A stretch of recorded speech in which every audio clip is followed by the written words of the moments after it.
Well, what? What is it about him? Just because he hasn't lived here long enough? Oh, that's not enough.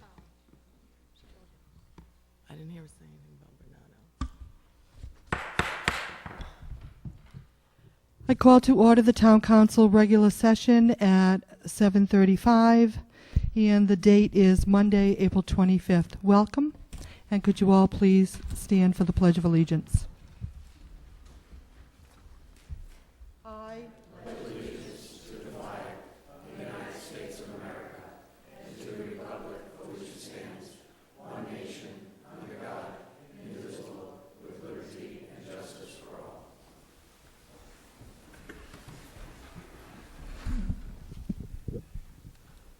Thank you. Could we have the roll call, please, Dale? Council President Whaley, Present. Council Vice President McAtee, Here. Councilwoman Eddy, Councilwoman Fogarty, Councilman O'Neill, Here. all members present. Thank you, Dale. We have the approval of the minutes of previous meetings. We have the work session of March 29th and April 11th. Could I have a motion, please? I move approval of those minutes. Second. We have a motion and a second. Any further discussion? All in favor? Aye. Opposed? Abstention? Motion carries 5-0-0. We next have the regular session of April 11th, April 13th, and April 14th. I move approval of those minutes. With the amendment? With the amendment that on both of those, Kevin Jackson is Vice Chair. Others chair. No, he's not. change that to Tony Mega. That should be changed to Tony Mega. Second. Okay, we have a motion and a second with the amendment. Ready to vote? All in favor? Aye. Opposed? Abstention? Motion carries 5-0-0. Which brings us to the consent agenda. Would anybody like anything removed from the consent agenda? Not here. Okay, do we have a motion? I move approval of the consent agenda. Second. Motion and a second. All in favor?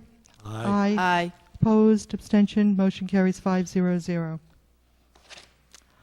We have licenses, and tonight we have a resolution granting a private detective license to James P. Mullen, 40 Malbone Street, Warwick, Rhode Island.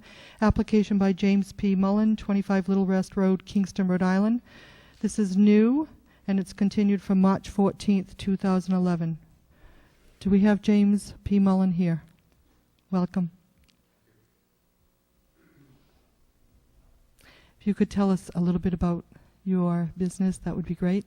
My business, my background first is I'm a retired member of the Rhode Island State Police, 25 years, serving in command positions during that time. Also, twice acting police chiefs in Rhode Island. Upon retirement, I became Director of Security and Compliance for an international precious metals company. And then I took a position in New York City as Director of Operations for an international logistics company. My company is called TRP Associates at 40 Malbone Street in Warwick, where I've partnered with two other retired state troopers in forming a business. I've also met with Chief Vespier, who I have known for many years, as well as Vice President McEntee, who I've known since forever. That's for sure. I think Chief would like to have a few words. You stole my line. Under the statute, he's eminently qualified. The statute only requires 5 years' experience. He's a 25-year retired member of the state police. I've known Jim ever since he was a teenager. Matter of fact, I worked for his dad, who was also on the state police. As he just indicated, he's going to join a firm doing some private investigation, and the firm is comprised of two other retired members of the state police. So I would recommend that you grant this license without hesitation. Eminently qualified. Thank you. Questions here at the table? We'll start with Carol and then Jim. Jim, how are you? I'm very good, Carol. Who are the other two that you're working with in Warwick? Thomas Underhill and Dennis Pinsence. They're both retired. Tommy retired 3 years ago, and Dennis recently retired from the state police. Yep. Jim? Yeah, pardon my ignorance. Private detective license, does this mean all your business must be private? Are you allowed to work for the state police with, undercover operations in a municipality? Or this is all non-government activity? All non-government activity. Our business centers on corporate services, litigation support for attorneys, as well as professional services. Okay, great, thank you. Divorce? Do you do divorce investigating? Yes. Any further questions?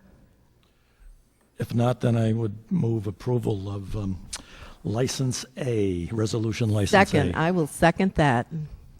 We have a motion and a second. Any further discussion? I'd just like to say that Mr. Mullen is highly qualified. I have known him since he was young. He was my best friend's big brother. We went to high school together, and was a dedicated state trooper for many years. And it's good to see you back. Thank you. Wow. Jim, I'd like to say my husband Brendan wanted to say hello also. Okay, thank you. Okay, are we ready to vote? All in favor? Aye. Opposed? Abstention? Motion carries 500. We wish you the best of luck. Thank you very much. Thank you. Bye, Jim. Our second license tonight is a resolution granting a holiday sales license to South County Hydroponics, LLC, 51 Old Tower Road, Wakefield, Rhode Island, for the sale of gardening products, subject to approval by the Fire Chief and Communications Superintendent, application by Jason D. Calderon. And is a member, I believe, of the LLC, 30 Sylvan Drive, East Greenwich, Rhode Island, and this is a new license. Do we have anyone here to represent?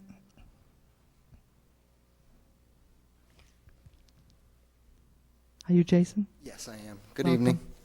And if you could tell us just a little bit about your business?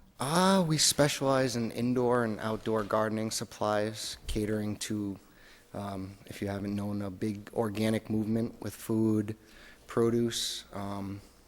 It's been a lot out about the stuff that we put in our body, and we just like to cater to that community and the people that need our services.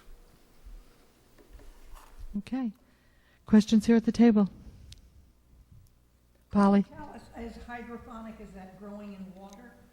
Yes, hydroponics is growing in water. We also do cater to soil and soil-less medians, but the term hydroponics does refer to growing in water. And the store is located other than that store? It was the lock shop previously. Okay, thank you. It's going to be great in the town. Further questions here at the table? Seems like people are excited about it. That's the Yeah. word we get. So When do you plan on opening? we've been open since April 4th. Great. And your hours of operation? Monday through Friday, 10 to 7. Saturday, 10 to 5, 6-ish. We haven't really figured that out wholeheartedly. And Sunday, we're open 10 to 2. Okay. Further questions? Ready to vote? Approval of license B. Second. Motion? We have a motion and a second. Ready? All in favor? Aye. Opposed? Abstention? Motion carries 500. The best of luck, Jason. Thank you. I hope to see you guys in there. Will do. Thank you.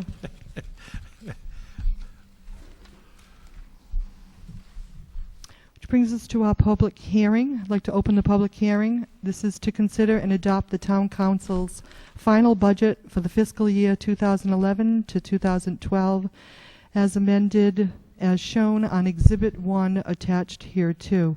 And at this time, I'm going to turn it over to Mr. Alford.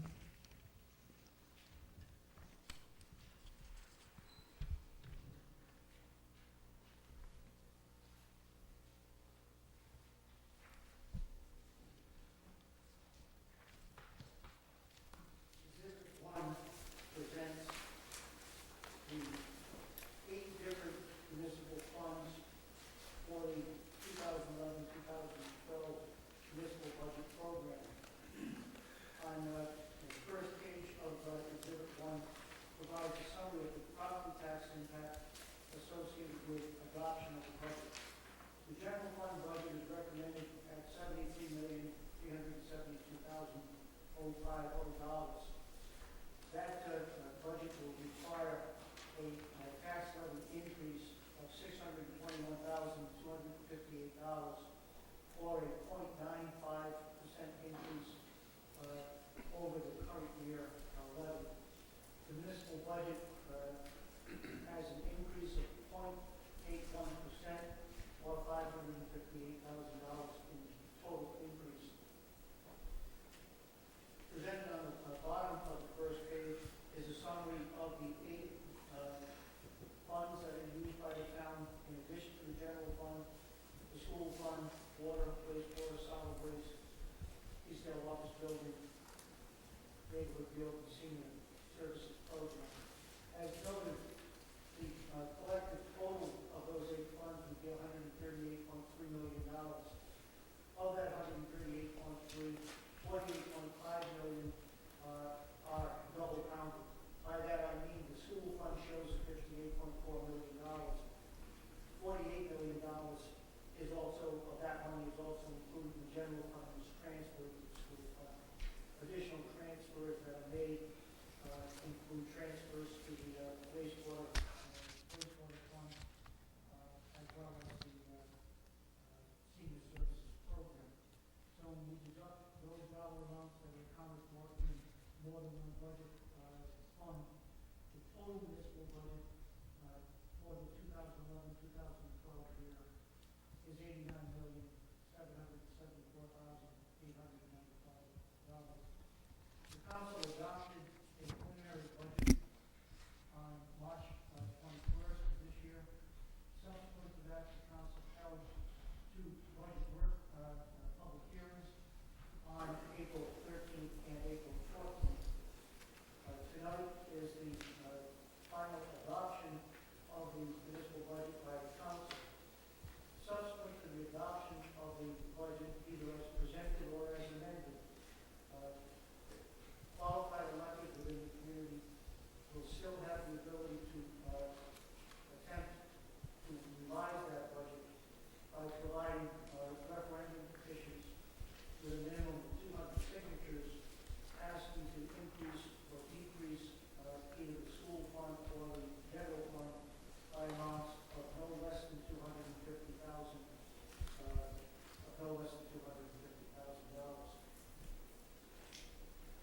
or an increase of more than $250,000. Those petitions would have to be pre-approved through the town clerk's office, and after pre-approval of the language within the petition, they would need to be filed on or before May 12th, 2011. Any petition of this nature which is found to contain in excess of the 199 signatures would then go to an all-day referendum that would be conducted on June 7th of this year.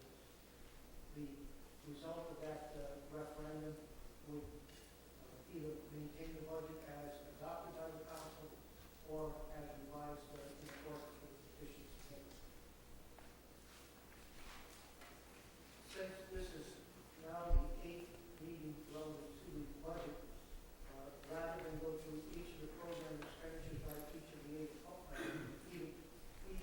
accounts, I would ask the council if they would like to comment on the budget, or if there are comments or questions from the floor, we'd be glad to try to provide additional information. Thank you. Do we have any questions here at the table?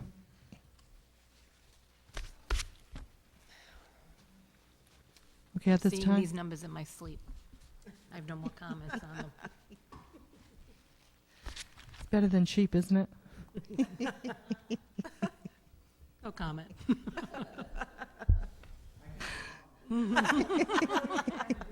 To the public. Would anyone from our audience, the public, like to come and comment before we vote on this budget?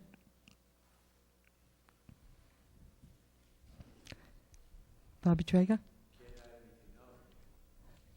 Add any money? Okay, he's going to wait. Okay, last chance here at the table, last chance here at the audience, in the audience. Okay. We have a motion to close.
Thank you for clarifying. Exhibit number 2 will also be discussed, reserve fund transfers, and exhibit number 3 with the tax resolutions. So thanks for bringing that up, Steve.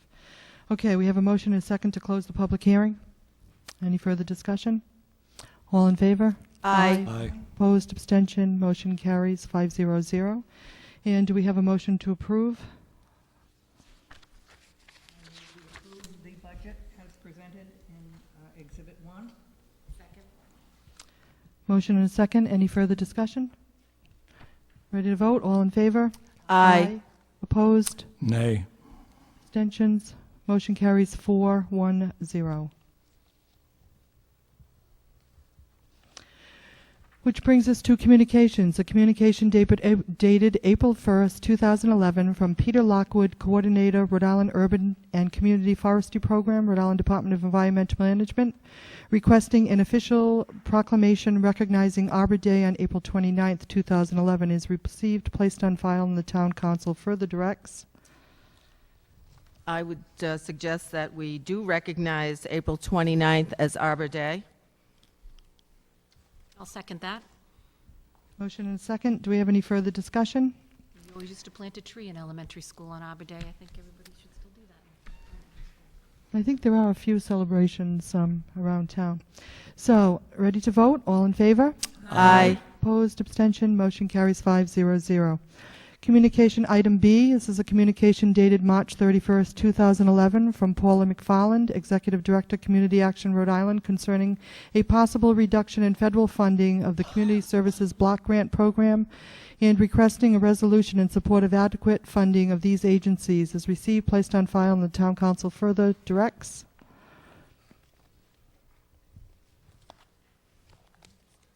We would hate to see that money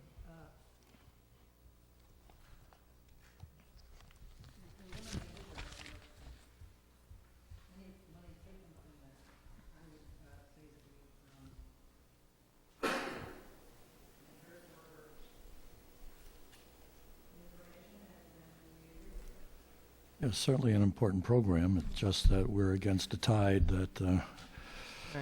You know, the things we support Yeah, are the block grants, yeah. yeah. And, financial tide is just simply running very hard against us, but we place this on file and thank her for her efforts and join with her efforts. Or how do you want to do this?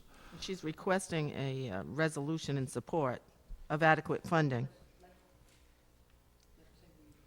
Can we join her resolution, or we have to do our own? yeah, let's join. We have, okay, that sounds good. Okay. do I'll we have- second that. Okay, we have a motion and a second. Further discussion? Ready to vote? All in favor? Aye. Opposed, abstention, motion carries 500. Next is Communications H. This is a resolution adopted April 14th, 2011 by the Foster Town Council in opposition to House Bill 2011, House 5783, an act relating to health and safety. Outdoor wood-fired hydronics heaters is received, placed on file, and the Town Council further directs. We discussed this in the work session, and we decided that we would send this to the Conservation Commission. I'll second that. We have a motion and a second. Further discussion? All in favor? Aye. Opposed, abstention, motion carries 500. Next, we have comments from interested citizens. So I will open it here to the table before I go to the floor. Any comments here at the table? Okay, I'm going to open it to the public. Comments from interested citizens. Bobby, do you want to come? Welcome. Good evening.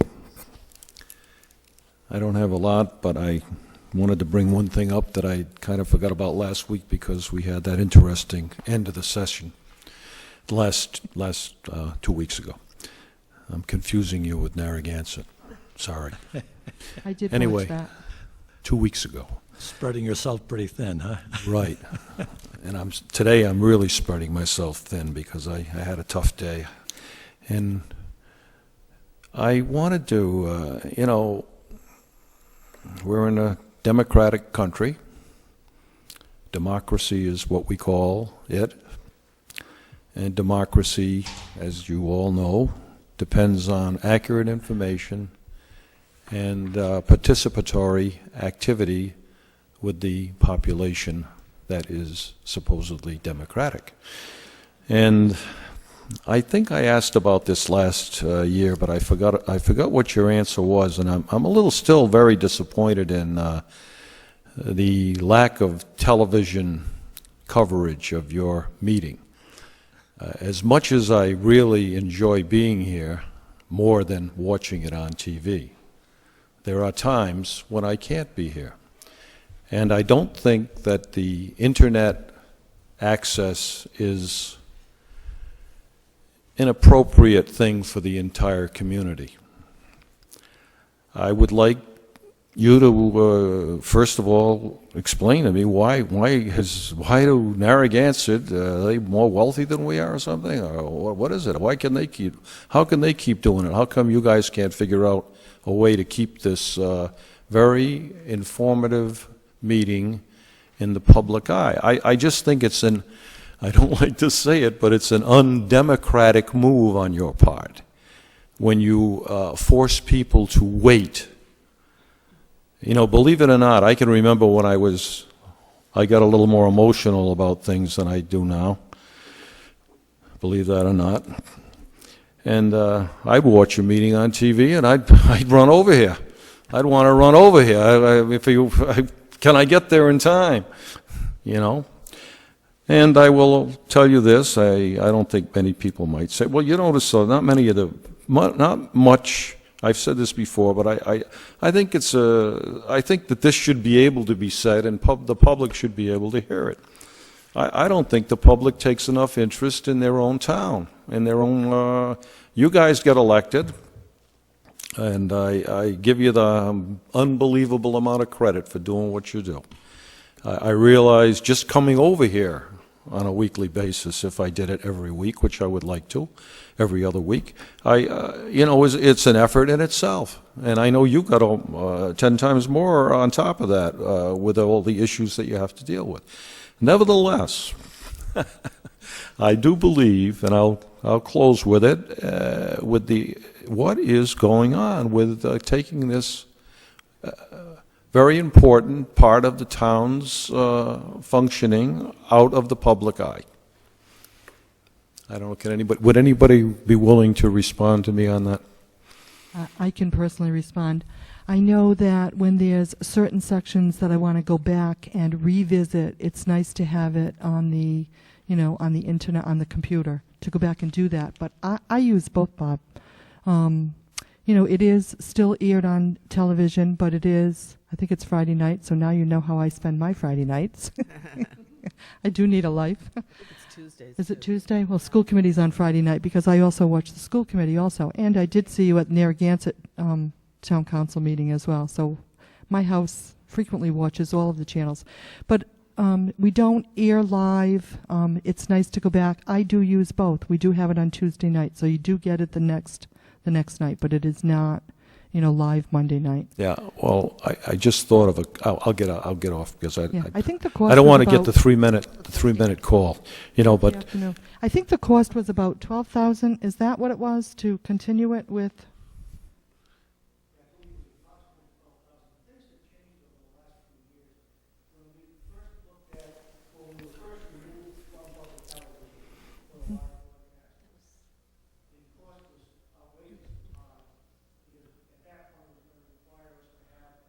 Right.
Kathy? Steve, could you just go back a little further, that this was a change from Cox, that changed this whole system? It wasn't the council's doing? Just.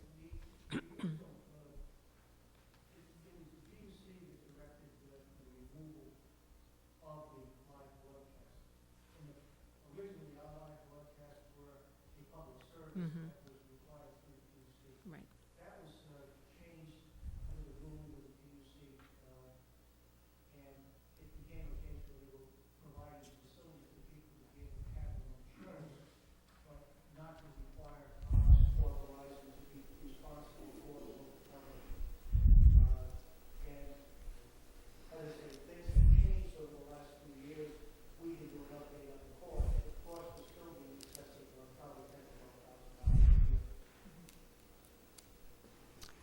So you don't... could I get an additional 30 seconds? Oh, absolutely. Can I just ask you a I'm just question, Bob? mimicking some of our representatives in the Senate and the House, you know. Can I get an additional minute? Anyway, I'm going to just push the live thing again, and I'll explain it this way, that if I'm watching C-SPAN or whatever, and I'm watching a program on C-SPAN, which I do frequently, and I get depressed and more depressed with listening to what's going on. But nevertheless, if there's something on that, say there's a panel discussion on and it took place a year and a half ago, if I flip a couple of channels and I get something that's live, listening to a senator speak or whatever, I always seem to take the preference of going live. I don't like this idea of delayed. You know, we're living in an age of immediate gratification. And I want my immediate gratification with the town council. And I want to come anyway, but I mean, I think the people in the community, and I have spoken over the years with many people that go through the channels, and this is still the best show. Believe it or not. I mean, a lot of people will say, oh, it's boring. Well, a lot of it is boring. It's boring to you too. But all of it's not. And a lot of the shows that are on TV are more boring. Thank you. Thank you. Any further comments from the public? Any comments here at the table? Jim?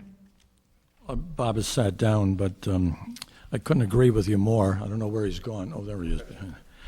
I'd love to see some people here in the audience. I really appreciate you coming here and talking with us. our last budget meeting, we had no one. And I don't know who's angry at home. I don't know who's upset with me or Polly or Ella. I mean, we don't know what's going on, and this is not a good way to communicate. I mean, I love hearing from people, pro or con, that can take the time to come to these chambers and let us know how they feel. And this is just greatly disappointed. I've even gone as far as suggesting in the past a $10, $25 property tax credit to get folks here. $25 if they get up to that, brave it up and get to that podium. But we really need to hear from people. I hear from folks in the street, and I'm saying, gosh, why don't you come to the meetings? Because they've got a whole nother view than I think the council may. And I just don't know if it's fear of that podium. I don't know what the answer is, but it's greatly disturbing because all of us work very hard up here, and I've been here the longest, and this is probably the most disappointed I've ever been with the active turnout and participation amongst our citizens. Incredibly disappointing. So I agree. Not only do I want it live, but I'd love to have some live bodies here too. Thank you, Jim. I just have a few comments. On April 30th, there will be a take-back with prescription drugs at the police station. So Saturday, April 30th, if you have any prescription drugs, if you could drop them off from 10 a.m. to 2 p.m. at the South Kingstown Police Station. Okay, and that was in our memo from the South Kingstown Partnership for Prevention. I also have a date of May 1st, which is Sunday, which is a fundraiser for the Chamber, Dancing with the Stars. I believe there are only tickets available for the 3 o'clock show. The 6 o'clock show is sold out. And I also believe that the Rotary is having their May 1st breakfast. And I believe there's also a breakfast at Snug Harbor. Fire Station, May breakfast. So it's a busy weekend. So that's it for comments from interested citizens. At this point, I'm going to turn it over for the town manager's report.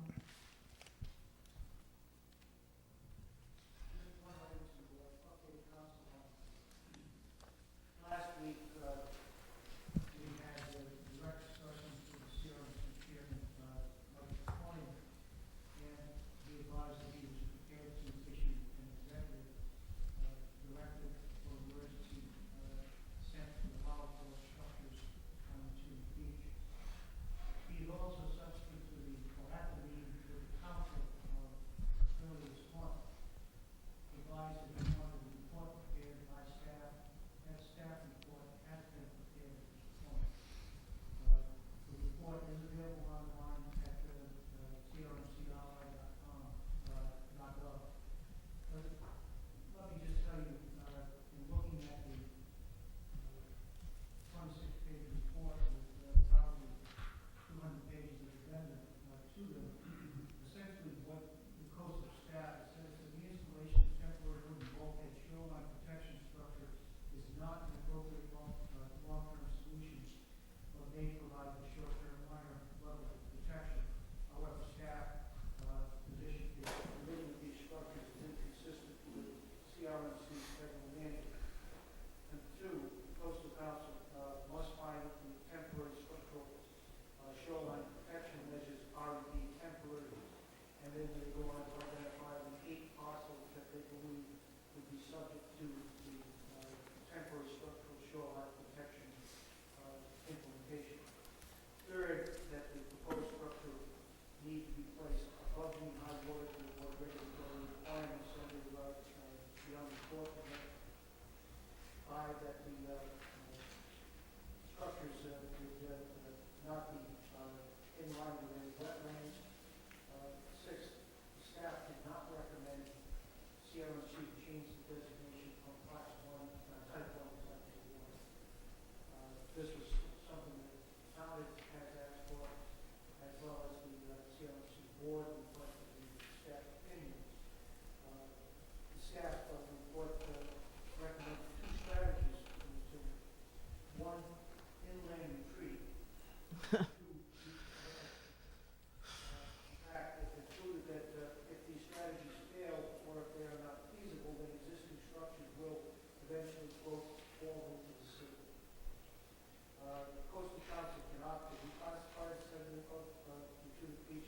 management shoreline under the Salt Pond Special Management Plan.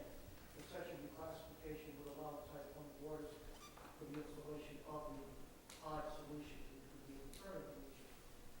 When we looked at the report for a determination of what the temporary nature of structure would be, the definition appears to be that the structure would be allowed for a 1-year term with a 6-month extension consideration thereafter.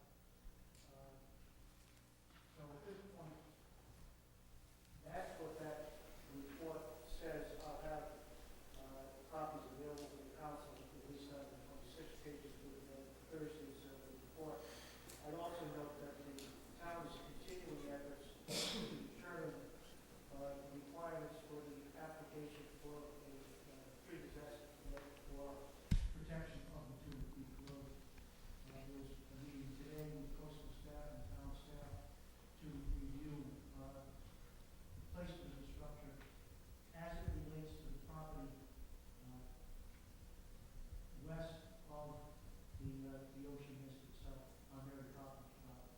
That's the section where we've seen the most erosion in the last few months, and also where the closest encroachment to the road is located.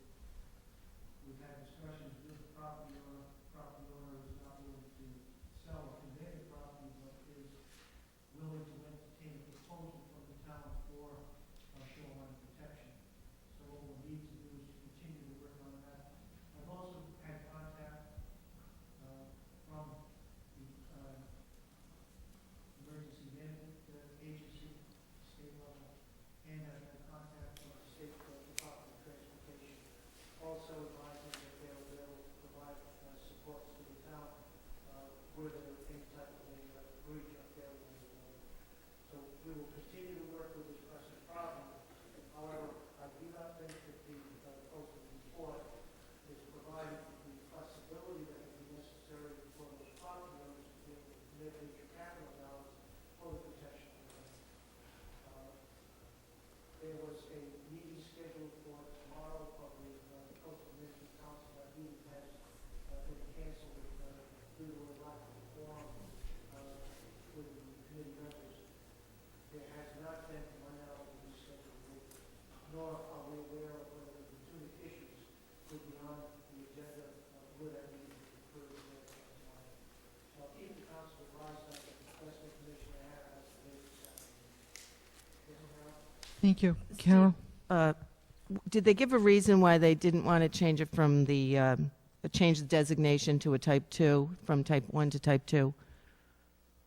This some justification that was provided, I really can't go into detail on it. And as far as the temporary solution, which is basically putting up the wooden posts, wooden structure bulkhead, I read it quickly before I got here, and it looked like you have a 1-year ability to put up the bulkhead, and you can go for an extension for 6 months, but that's until they come up with a permanent solution. I think if you read on in there that they'll probably allow you to keep it until a permanent solution is worked out. It appears that what they're saying is that you have 1 year, and that if you were going to apply for a 6-month extension, you would have to show due diligence in providing for a permanent solution. So what are they suggesting, that you'd have to pull out your temporary bulkhead because you don't have a permanent solution? I mean, that doesn't even make sense. Well, I think that we're going to have to see what the interpretation of the coastal council is to this application. And has anybody applied for the bulkhead at this point, do you know? My knowledge, no. Again, the report and the executive order is still in draft form that the chairman was going to release. That would be drafted both through his legal counsel and his coastal staff. So you haven't seen the final document yet. Thanks. Kathy? So Steve, EMA and DOT are advisory roles, but they won't do anything until the road actually goes. It's just incredible. Play as far as protection of the road. Again, if there's federal dollars that would be involved, there would have to be a demonstration as to when the actual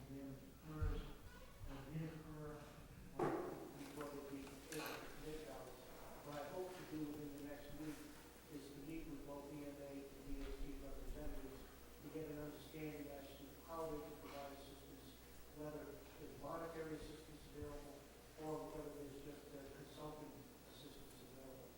And for both agencies have made the initial calls and advised us that they're willing to deal with us as best they can. I understand. I mean, can we have a field trip down here so they can actually see what's happening?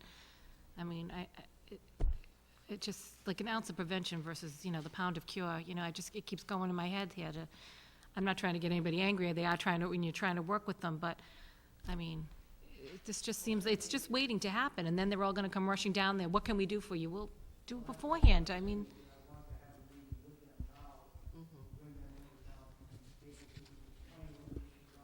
And then determine what assistance or what we need to do to be able to get federal assistance that they may have available for emergency hours. The idea of putting any type of a steel bulkhead along the property right of way at properties is extremely expensive. We're looking at that at this point, and we'll talk with the state agencies and possibly try to bring in the restaurant delegation once we start to get some idea of the truth. yeah, and take them down and let them see how many houses are down there and show them that water main and, you know, it's, all right, thank you. Thank you. Further questions here at the table? Jim? Yes, Steve, can the full coastal council, if they do meet, can they amend some of the staff report? Type 1, Type 2, as an example, the 1 year, is there still an amendment time if they do get a quorum? I believe the coastal council can set what stands in the water, regardless of the type of water. I think that the water type goes to the issue of permanent structures. And what's odd is if you're going to say that you don't want to change the type to allow, the type water to allow for permanent structure, you're saying the temporary structure has to show due diligence to obtain permanent structure. It seems to be catch-22. So we need to get clarification from the staff as to what they mean by the recommendation. Yeah. And then also, how do we resolve the matter? But at this point, the report does generate a good deal of questions for us to have to deal with before we move forward. Yeah, thank you. Further questions here at the table? Anything else for your report? That's it. Thank you, Steve. Okay, at this time, the town's, I'm sorry, Bobby, would you like to? Possible to comment on that? Please do. Well, believe it or not, that was an issue that I was going to bring up tonight, but I decided I thought I'd just maybe come in and see you sometime or talk with you about it. But this is a critical issue. Not that particular one issue, but that is, for that particular area, is a critical issue. But it's a critical issue for the whole state of Rhode Island. And I'm glad to see that this town council is at least throwing some darts in the direction of coastal resource management. They have power beyond belief. I mean, they're holding up a complete sewer system in Jerusalem because one person said no, because of some unbelievable, irrational reason. And I'm not going to go into that anymore right now because that's Narragansett. And they are trying right now again. But I think that something needs to be done on a local level, like you're doing, to look at these things. And as someone said, is there any common sense? And there's no holding back the ocean, by the way. I've been down there as long as all my life, in a way, going to that area, and I've seen sand shift, and we have lost on the beach over there, just like they have at Matunic. And this past year, I think a chunk more is getting closer and closer to those houses. Now, do I think the town should be responsible for that? No. But we need to look at it with some degree of caring. That's a big word, by the way, caring. Someday I'll come up and spend 5 minutes on that one. but because I don't know what we do care about anymore sometimes. But this is an important thing, and I think that you have to bring that group of people, and I don't know them well enough to say anything, except that I know the decisions they make are sometimes completely out of whack. And they are affecting a lot of people's lives in the wrong way, not in the right way. They're there to protect the shoreline, and I agree with that 100%, and I'm 100% in favor of it. But some of the rationale that they use, and they look at a map and they see a line on the map, well, that's it. You know, every situation is different. I watched the program this last week. It's been on the NewsHour about autism, and they had a segment on every single day. And every situation is different. Every person is different, and we got to look at things. And I know you do this a lot. You have to do this. You get people like me get up, in a way, get up and make you do it. But not enough people do make people do it, especially down at Coastal.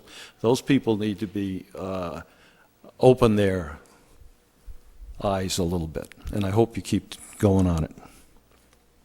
Thank you. Further comments? Okay, at this time, Town Solicitor's report. Any questions? Okay, which brings us to appointments.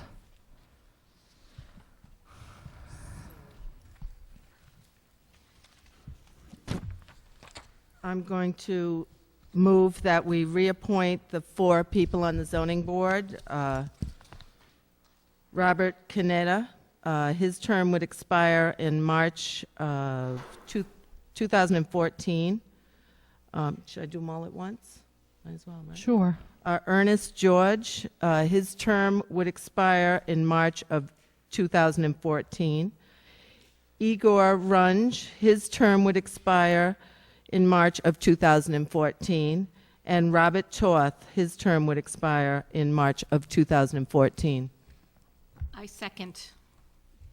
Okay, we have a motion and a second. Any discussion? Ready to vote? All in favor? Aye. Opposed? Nay. Abstention? Okay, motion carries 410. I would also like to nominate John R. Bernardo for the vacancy on the zoning board. He'd be alternate 1. His term would expire in March of 2013. I'll second that. Would he be alternate number 2, though? It says, I'm just reading from the packet here, Jim. It says alternate 1, but, do you see that? Dale, could we have a clarification on that? Oh, okay. All right, fine. I'm sorry. Thank you. Yeah, I will second that nomination. Okay, and I believe he's been interviewed September 27th, so this has been pending for quite some time. I can support that as well. Very capable. All of these applicants. So, do we have we have a motion and a second? Any further discussion? Ready to vote? All in favor? Aye. Opposed? Aye. Nay. And abstention. So motion carries 3-0. 3-2. 3-2, right, and 0 is no abstentions. Yep. And any others? Yeah, Ella, I would like to nominate Doug Langdon for the planning board. Second? Okay. We have a motion and a second, and I'm just pulling the paperwork here.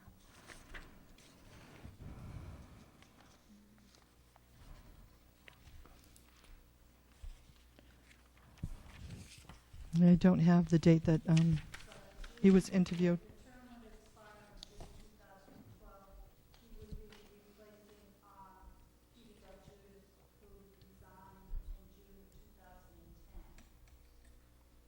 Thank you. So we have a motion and a second. Any further discussion? Ready to vote? All in favor? Aye. Opposed? Nay. Okay, abstention, motion carries 3-2 and 0 for abstentions. And I believe we have one more we talked about in the work session. Yes, I nominate David H. Heffron for the Route 138 reconstruction project. Second? Okay, we have a motion and a second. Any discussion? All in favor? Aye. Opposed, abstention, motion carries 5-0-0. Okay. We haven't done any appointments in a while. Which brings us to, Ella, can I just say one thing? Dale, Paul Reynolds' term expires next month, so we'll have to reappoint him again, Heffron? Okay. I just wanted to make you aware of that, because Okay. his term expires next month, so we just appointed him for 1 month. That's okay. thank you. I just want to say thank you for finally appointing the zoning board. We've waited 2 months for the zoning board. I don't know why some of the most senior board members, but I appreciate the council finally moving on that. Polly and I have been really behind that for, I'm very pleased that that was done tonight. Thank you. When we took a said we little were gonna while, do though, it. didn't it, Polly?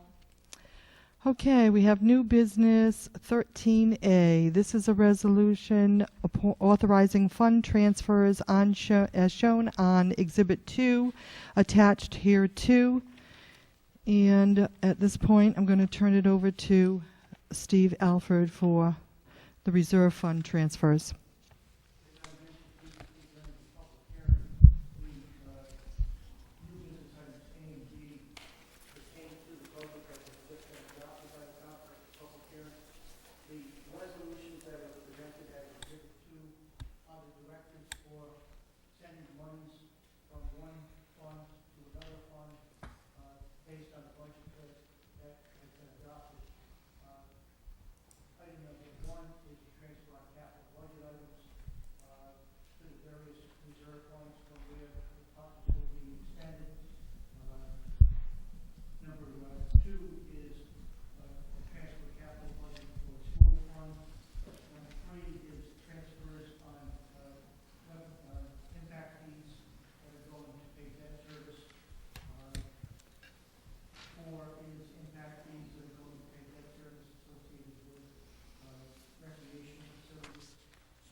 Thank you. Questions here at the table? Okay, and I'm going to ask the audience if they have any questions or comments with new business 13A. If you'd like to comment. Okay, do we have a motion? I move approval of new business item A as presented in Exhibit 2.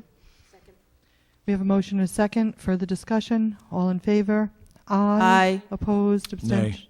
Okay, motion carries 4-1-0. Which brings us to new business, item B. This is 13B, a resolution authorizing tax collection procedures as shown on Exhibit 3, attached here too. I'm going to turn it over to Steve.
Thank you. Again, the tax levy would be $66,121,000, which would be the maximum dollar amount. Okay. So, do we have a motion? I move approval of new business item B as presented in the agenda. Excuse Second. me, I said 121 again. 122. And Alan reminded me it's 122. supposed to be 66,122. 66, I apologize. 66,122,000. Thank you. Okay, we have a motion. Did I hear a second? Yes, second. We have a motion and a second. Any further comments? Do we have any comments from the public before we vote? Okay, you ready? All in favor? Aye. Opposed? Nay. Abstention? Motion carries 410. Which brings us to new business, item C. This is 13C. This is a resolution in support of legislative amendments to protect Rhode Island cities and towns and their public officials and employees. And at this time, I'm going to turn it over to our town solicitor, Mr. Rosillo. Thank you. These are amendments that are being proposed to statutes that already exist that will have a positive impact on municipal finances as well as liability issues. And the Rhode Island Interlocal Trust, which serves as our insurance carrier, is recommending and hopeful that councils throughout the state will adopt this resolution. Basically, what these amendments do is they affect three different areas of the law with regard to liability. One involves interest in civil actions. Right now, interest runs at 12% on any judgment that's brought against the municipality from the date that the action is basically filed. So prejudgment interest would continue to run if a case were to go on for several years, and some of them do, and there's ultimately a judgment imposed. The interest goes back to the very beginning. That can sometimes result in the interest check actually being more than the check for damages. So the amendment would eliminate prejudgment interest on judgments, and it would affect judgments after 60 days in a post-judgment manner, so it would allow the municipalities to get that judgment paid before interest starts running. So again, this is going to eliminate a lot of interest that just piles up as litigation is dragging along. The second amendment affects the statute on joint tortfeasors. Basically, we are a joint and several liability state, which means that if there is a third party involved along with the town, and the town is found to be as little as 1% negligent, and the other party is found to be 99% negligent, or any other percentage that's divided up, because of joint and several liability, if that other person does not have insurance or does not have the ability to pay, the town is liable for 100% of the judgment, even though it may only be responsible for 1% of the damages. What this legislation would do is it would raise the threshold of town liability to 25%, before joint and several liability would kick in. The third amendment involves the limitation of damages for cities, towns, fire districts. These all apply to the state of Rhode Island also. At present, there's a $100,000 cap on liability for actions brought against the town. However, whenever a plaintiff's attorney brings a lawsuit, they don't just name the town, they name the board or the employees involved, which in effect makes that cap go away. It becomes limitless. What this would do is say that if you're bringing an action against the town for tort or negligence, you get one shot at $250,000, and it applies to everyone across the board. So it wouldn't be $100,000 for the town, but some unlimited amount for the employees or the board members. It would be $250,000 cap on all. So those are what the three amendments are all about. Again, we're looking for your support of the resolution, and then this would be sent on to our delegation of the General Assembly, requesting that they support amendments as described. Thank you. Did we want to make note on page 6, the first whereas would be eliminated? Yeah, in terms of the resolution itself, there is a whereas in there, which actually relates to weight limitations on a bridge, and I think it just sort of creeped in there somehow. So if you adopt this, if you could please do so with the deletion of the first whereas at the top of that page. Thank you. I'm just checking to make sure if everyone's reading these things. Okay. Do we have a motion? Motion to approve new business item C with the change of the whereas deleted. Do we have a second? Second. We have a motion and a second. Further discussion here at the table? I'm just going to jump back out to the audience if there's any comments on new business item C before we vote. Okay, we're ready to vote. All in favor? Aye. Aye. Opposed? Abstention? Motion carries 5-0-0. Thank you, Michael. Which brings us to new business item D. This is a resolution authorizing an award of bid to Atlas Pyrovision Productions, P.O. Box 498, Jaffney, New Hampshire, for the 2011 4th of July fireworks display, in accordance with all bidding specifications in an amount not to exceed $17,900, and as further described in a memorandum from the Director of Leisure Services to the Town Manager, dated April 14th, 2011, and entitled Recommendation for Bid Award, 4th of July Fireworks Display.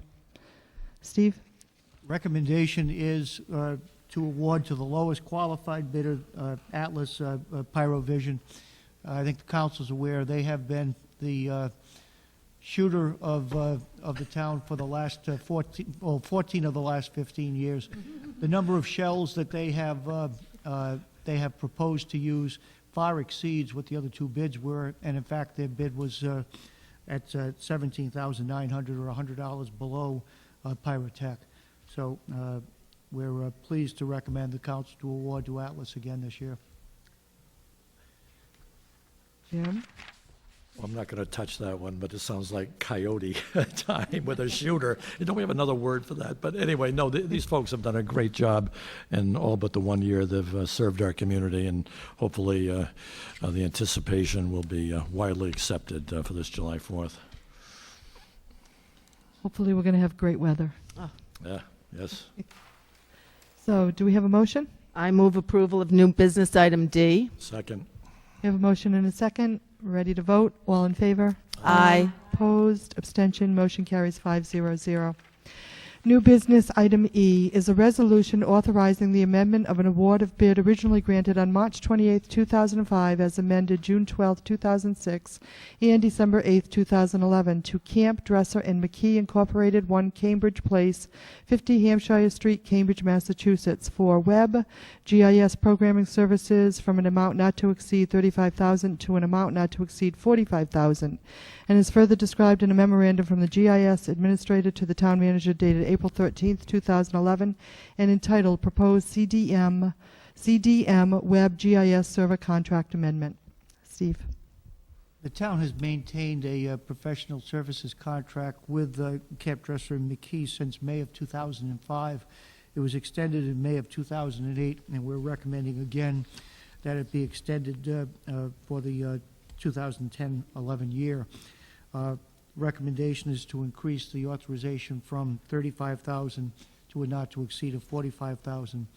CDM hosts the and provides update on the public GIS website. That isn't held on a in-house server. It's maintained through CDM. That provides us with the ability to have people use our maps, yet at the same time not come through our firewall. It also is a contract where there'll be an upgrade and a migration from the older software language that has been used to a newer, which would provide greater flexibility and user interaction capabilities. So we'd recommend that we continue the service contract with CDM. We've been very satisfied with the services and also think that the town has received a great deal of in-kind work as a means of having this as a flagship, which CDM uses also as a, for their sales purposes to show what GIS can mean to a community. So I'd recommend the council approve the extension of the contract as presented. Thank you, Steve. Do we have a motion? Move approval of new business items. Second. We have a motion and a second. I just want to take a look at some of the acronyms if people are not familiar. The GIS is the Geographic Information System. Then we have a lot of this up on our website, and it's a way to really look at different needs of the town and different patterns and a lot of analysis. So very user-friendly. Absolutely, the world of technology where it's taken us today is absolutely fabulous. So any further discussion? We have a motion and a second. Ready to vote? All in favor? Aye. Opposed? Abstention? Motion carries 5-0. Now we have two new business items, F and G, and if we're going to go with F, then we're going to table G, or if we're going to go with G, we're going to table F. So I guess the preference of the town council, we'll start with F and make our way. The new business item F is a resolution amending the town's liquor license rules and regulations relative to Class A retail licenses as follow.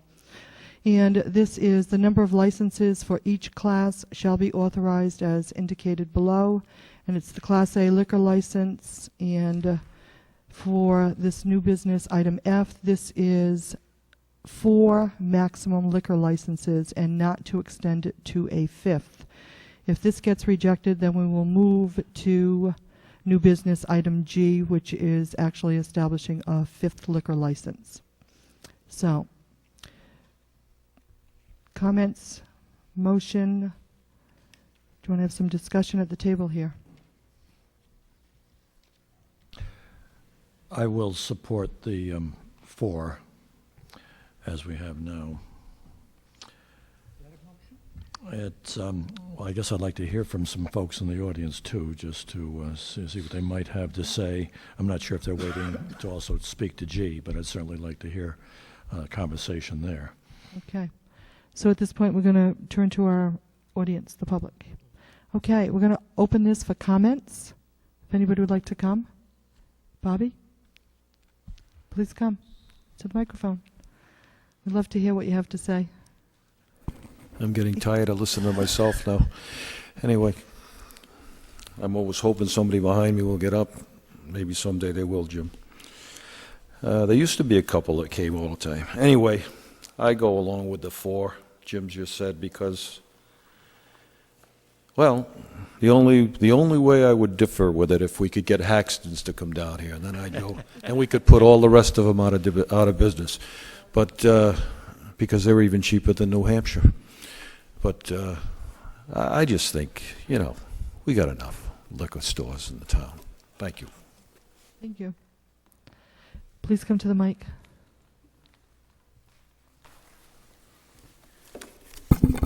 Good evening, Madam President, council members. Attorney John Pagliarini, LaPlante Soa Goldman, 67 Cedar Street, Providence, Rhode Island. I rise this evening as legal counsel for a pending application before your planning board to amend the SMD master plan. The co-applicants on that pending application are South County Commons and Village Liquors LLC, a sole purpose entity which is owned, in purposes of disclosure, by my wife. The current situation here in South Kingstown is, as you've discussed in your work session, is that you have the ability to issue a fifth liquor license. Speaking as an individual who spent a lot of time in this town at the University of Rhode Island, in particular when I received my Master's of Community Planning degree, I like to look at things through a different eye set and not always as the attorney's eyes. You need to balance many different stakeholders in this argument, least of which are your 4 existing Class A liquor licenses. You have 4 licenses that are in a fairly dense area. You've got Wakefield Liquors that is 0.41 miles from Gaber's Liquors, Sweeney's Liquors, and Patsy's Liquors. They're all within about a mile of each other. I'd like to present to the board, the council, if I may, a map that we had drawn to show you their location. If you could give it to our town clerk. Did we not get that? Thank you.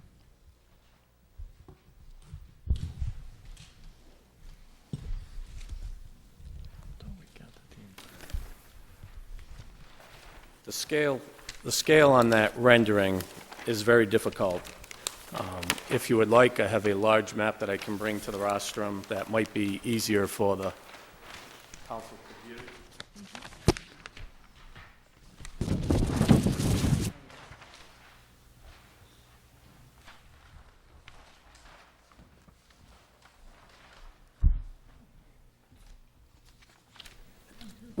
What this map shows is a half-mile radius around your 4 existing Class A liquor licenses.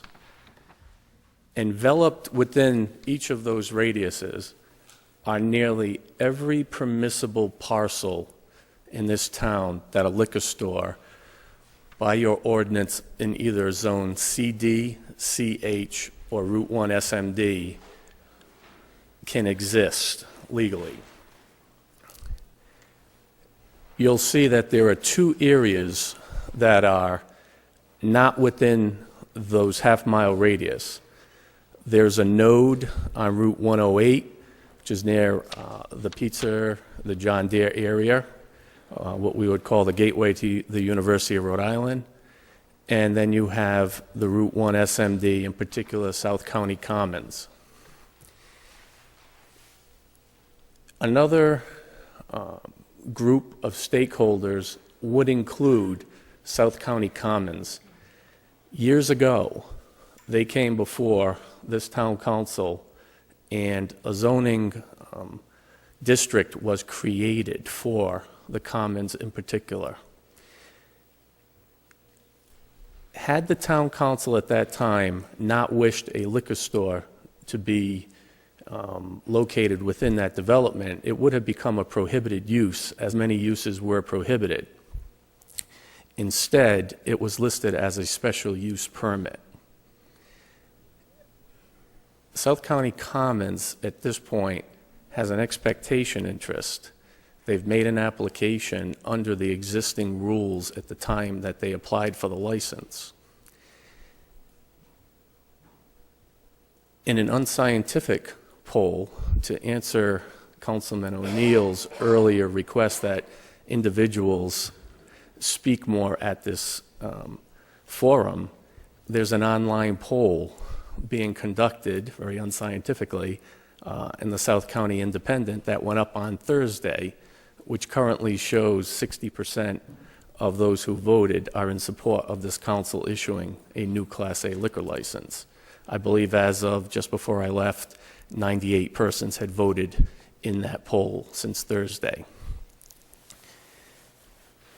I believe that the council should allow the 5th license, or at a minimum, when Madam President spoke, she said it was F or G. I don't view it as being F or G. I think you could have it both ways if you so chose. You could drop the number to 4 and put in a process that if you felt that there was a proper application before you, you could issue the 5th license. You could not issue the 5th license.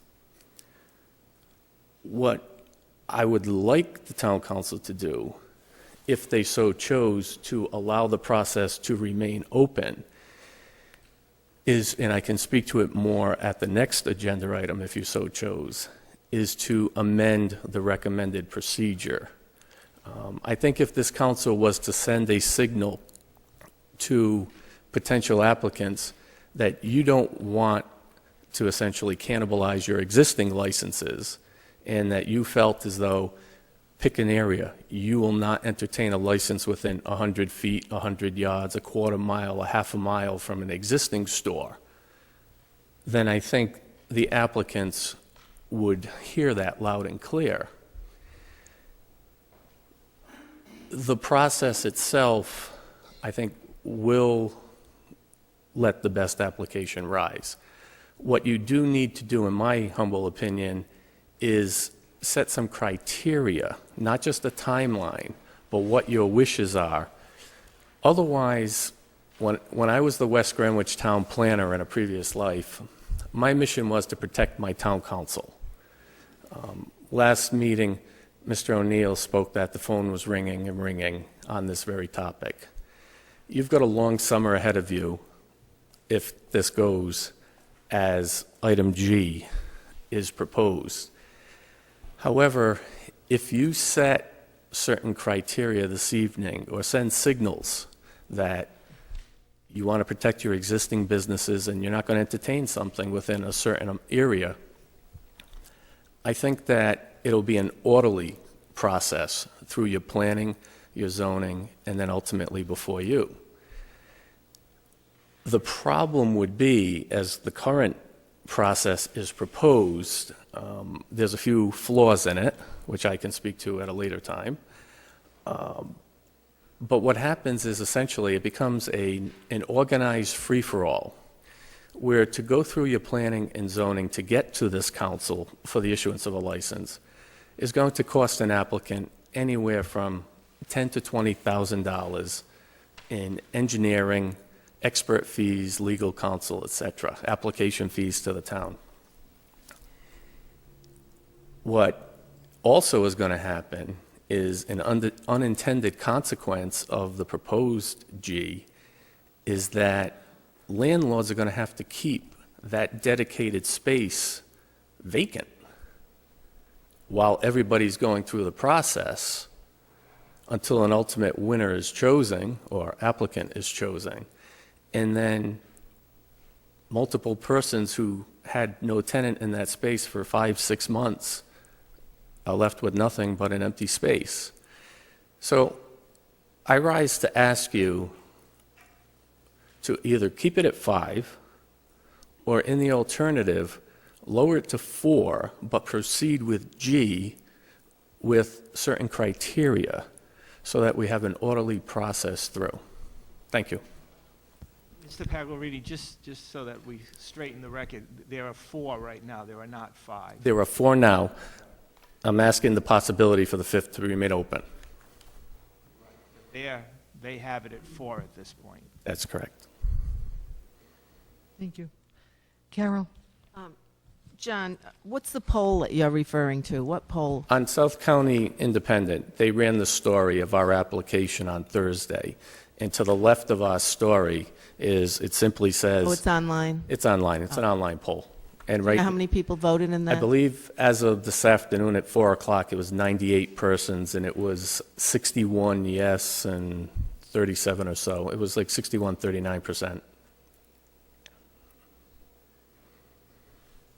Now, what you're suggesting is that if we kept it at 4, that you want a process, I mean, this is what you're saying to us, like, we need to come up with a process as to if somebody wants to apply for this 5th license, that we would reconsider it at a later date if they met the certain criteria, which are where would they locate, I don't know what the criteria would be. I mean, this is, I'll say yes to No that. idea. And the applicant, it would be at our financial peril, understanding that ultimately you may not choose the application.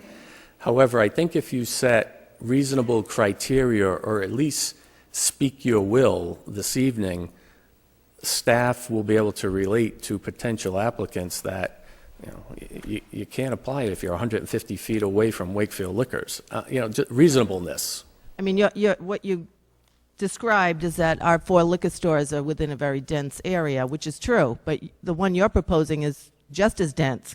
I mean, you're proposing to put it at South County Commons, which is right next door to Jaber's Liquors, and just head right into town. Then you have Wakefield. I don't disagree. I could make the argument, if allowed, that at 1.12 miles away from Jaber's, that we are an entirely different market because the Commons is a regional shopping center that draws persons from East Greenwich, North Kingstown, Narragansett, and further south. I was out there last week, and a friend from Richmond was driving through. I don't think that persons from East Greenwich are driving down to buy their liquor here in town. I do believe it will help the Commons prosper by having a liquor store within, and understanding that the proposal is for a very modest, certain type of liquor store. It's not a a liquor depot, if you will, that's large.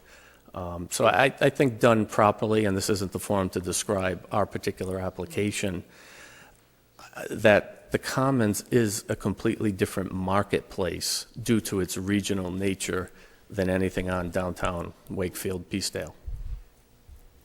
Now, the Village Liquors LLC, is that a business that you already have? Is that another liquor store somewhere else? It does not have another liquor store. It was formed for the sole purpose of this application.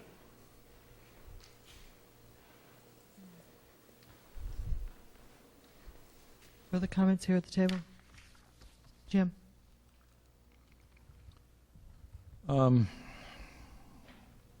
Couple of things. Do you have a business survey to show alcohol consumption, where it's, what's happened to it over the last 5 or 10 years? No, sir. Do you have any of those 69 people who are voting yes here tonight to support your application or your request? For the record, I voted yes. Okay. Thank you. No, I appreciate that. And I'm sure my spouse did also. Thank you for your candor. You can only vote once. Thank you for your candor and your eloquence. My concern is I just don't think that the overall business has been increasing. If I had seen huge numbers of growth in the liquor industry, I might have to consider something like this. But I really wish the Commons in that space would search for a destination business. A liquor store there isn't going to make that a destination business. And I think would just be cannibalizing our other stores here in town. But my other concern is the transfer of a license. If you do get one up there, it could easily be sold to someone else here in the community, and we would be hard-pressed to deny that to go through. Okay, the first point raised, I think that this town lacks what is being proposed in the Common. It is not your typical liquor store that you will find in Wakefield, Peacedale. It will be more of a high-end specialty wine shop. So I do believe it to be a destination from everybody whom we have spoken to. Secondly, if I may, your second point, sir? Well, I talked about the survey, the 69 voters, the No, transfer of the liquor transfer. license. All right. I believe the correct phraseology out of your ordinance is not a transfer of liquor license. There's 2 types of what you can do with the license once it's owned. Transfer is I sell my license to you in the same location. Relocation, under your rules and regulations, is when it physically moves from one place to another. And there are procedures in your rules and regulations where you can hinder the relocation of a license, particularly the last section, one of the last segments of says location to other similar businesses. So while you possibly can do it, the power is yours. I can tell you for the record, and this is not something I was prepared to disclose, as part of our letter of intent with the Commons, we have signed that that license will never leave the Commons. It can be transferred within the Commons, but it will never leave the Commons. And that's a deal that we made with the landlord for their support. Yeah, I wish I could totally agree with you. I'm having a problem with the world of covenants lately, at least in the real estate world. So I'm having trouble believing that's 100% factual. But since you're the attorney, I won't fight with you on that. Thank you, sir. Further comments here at the table? I have a problem with the competition with the stores that, when I go into the liquor stores, they're not terribly crowded. And I hate to, say to another business, don't come, but I really would, in this economic time, I would hate to do anything to make it more difficult for the 4 stores we now have. And I think we do have a very fine wine store, by the way. Not disparaging Wakefield Liquors. Okay. There's different segments of every market. That's just the way I Okay, we have 2 comments from Town Council. Any further comments? Carol? It's very difficult when we have to sit up here and decide something like this, because it really isn't our job to keep competition away from other businesses. It's a free market out there. But in what Jim was saying, I have to agree with him some. I think South County Commons, in my view, was originally supposed to be like a garden city, or maybe a mini Newport, or a small shopping center that brings people in for restaurants, nice stores, jewelry shops, clothing, movies. I never really viewed it as a place for a liquor store necessarily. I know there's a lot of people that live there, but certainly there's, ample liquor stores in the area for them to get to. But with that said, I think there's so many opportunities in South County Commons that you could benefit from besides just a liquor store. But I think at this time, we could vote to keep the 4, but we could always change that. That's never forever. If a new business item comes before the council with appropriate documentation and why this would be a good idea, we can always entertain it at a later date. Further comments here at the table? I don't believe this is the time, even though we've hit the 30,000 mark. I don't think this is the time for another liquor store in the town of South Kingstown. I'm also going to agree that I think that it would be taking business away in the 1.2 miles away, from Wakefield. I don't feel the need for a 5th liquor store. But at this time, I'm going to open any further comments from the public. Okay. So, would someone like to make a motion for F, or would you like to move on to G and then come back to F? I'd like to move approval of new business item F. Second. We have a motion and a second. Any further discussion? All in favor? Aye. Opposed? Abstention? Motion carries 500.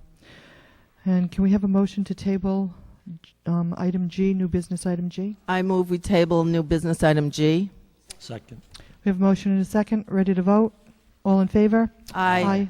Opposed? Abstention? Motion carries 500. Which brings us to new business item J.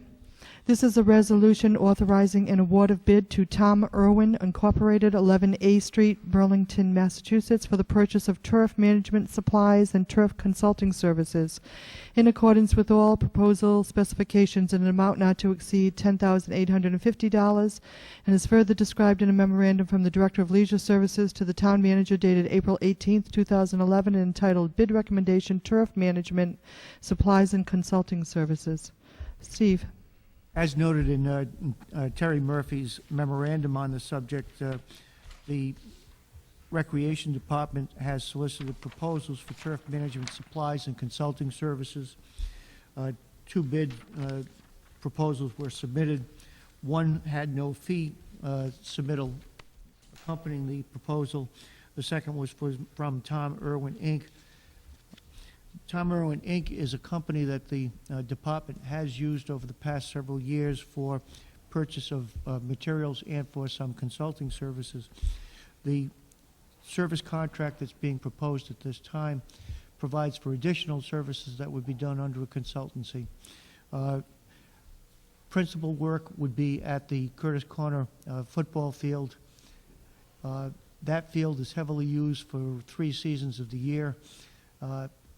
We have to keep that in playable shape. We also need to have regular testing done of the soils to determine what type of fertilization and balancing agents are necessary to keep that field in operation. We believe that this consulting service, as well as the materials and supplies that would be purchased, and the online services that will be available to the Recreation Department, will provide us with a greater opportunity to provide for better maintenance services, both there and Hazard Field. So I'd recommend the council award as presented on the agenda this evening at an amount of $10,850, not to exceed. Thank you, Steve. Okay, do we have a motion here for new business I was item going J? to say this is easy, so I make a motion to approve new business item J. Second. We have a motion and a second. Further discussion? All in favor? Aye.